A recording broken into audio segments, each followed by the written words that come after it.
राष्ट्रोन्नति के पथ पर नित्य प्रेरणा। एक दिन, एक पृष्ठ, एक विचार। श्री गुरुजी समग्र 12 खंडों का संक्षिप्त रूप भारतीय विचार साधना पुणे द्वारा प्रकाशित किया गया है।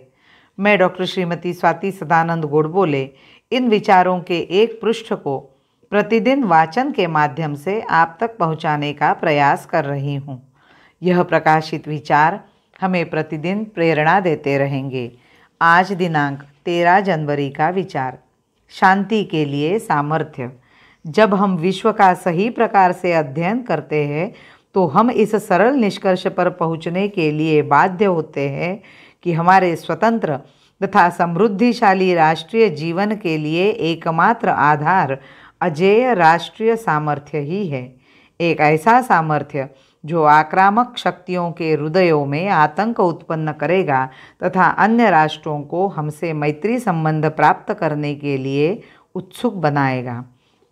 वास्तव में दुर्बल बने रहना अधिक सबल बाहरी शक्तियों को आक्रमण तथा लूट खसोट के लिए आमंत्रण देना है।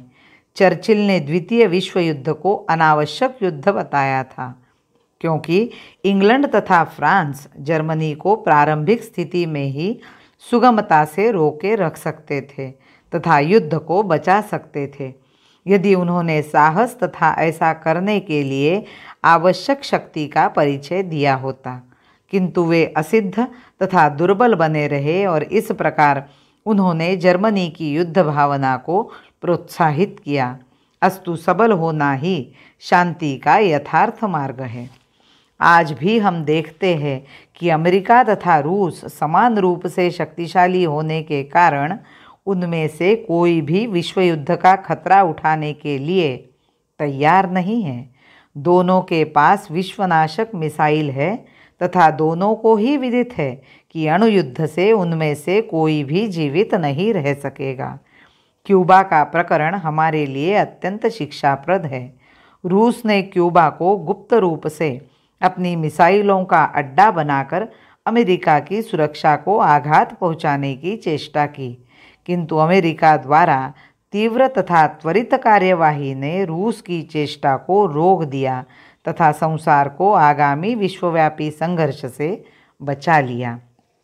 परंतु इसका तात्पर्य यह नहीं है कि दुर्बल देश सुरक्षित है अथवा युद्ध अब होंगे ही नहीं। केवल अंतिम आणविक शक्ति परीक्षा से बचाया जा रहा है और उसे भविष्य के लिए टाला जा रहा है। अन्य सभी बातें पूर्ववत चल रही है।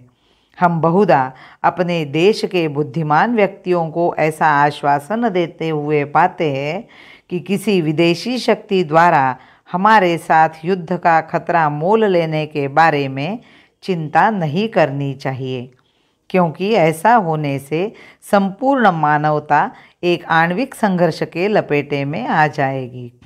परंतु हमारे लिए यह विश्वास करना अत्यंत बुद्धिहीनता होगी कि अन्य राष्ट्र भी उतने ही युद्धभीरु हैं जितने कि हम। वे युद्ध की नियमानुसार घोषणा किए बिना ही शत्रु प्रदेशों पर आक्रमण कर देते हैं तथा अधिकार कर लेते हैं।